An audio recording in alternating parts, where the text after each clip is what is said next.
سیوین برواری بالا دنافدارن لدوره و داف سالا دا برهم جوتیارن زوین سیوان دا برهم داره و گلک جورین سیوا هنه. پشتی درگهن سنوری جلای حکومت و هاتین گرتن برانبر هاورده کرنا فیقی بیانی برهمین خمالی به بهای گنجای دچنو جوتیار بهبونا بازار فیقی و سیوان کیف خوشن. نسبت افصال پشتی حکمت ریک حدودی هات نگرتن سویت مگالا باشه چین یعنی سعرکی باش چین فلاح زوری و جاوی خویت داتا سویت خو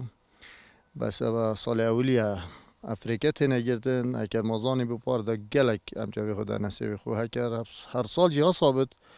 راستی فلاح دی گلا سوی خو سقبیر کرد و ده دستی خواهد جیتیاریه و شولی خو کرد و امجدی ممنون حکمت بین هکر هر سال افشوله بکرد.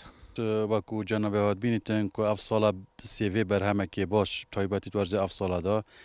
بەرهەمەکێ باش سێڤێ دای و پشتی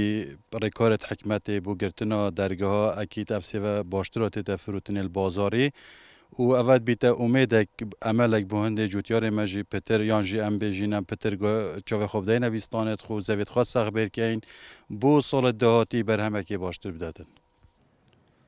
بازرگانên parêzgeha Duhok qesta devera berwarî bala kirin û zeviyên sêvan bi kum dikirin ji cotyaran û li bazarê Duhok û Zaxud firûşin we hin ji wan beref parêzgehên naverasta Iraqê dibin. نسبت سیوا 20 زانی 20 های 300,000 و هی 2 میلیونی وجه حتی 30 وجه و جنده کوی رشوندین و سیب تموجه همی بو سبکه سیب لمنونی بیت همی ده درجه بیت اون سیب زر بیت اون سیب کز بیتن اما هندک وجه مشکل چوندین حلی که مش مجا سیب ران بیت پیشش نوعد دور بوری نوقتی نوعد خودی دور بوری اون نه باشه بس هرچی بو صاحبت یک 20 و سیب زر چوندی درجه که هر واسه سیب کس چوندی درجه که هر سیب درجه عین واسه امیکون جا که تنی بیتن گله فرقه بس که مشکل بیتن خود عیب گله لیدات کبن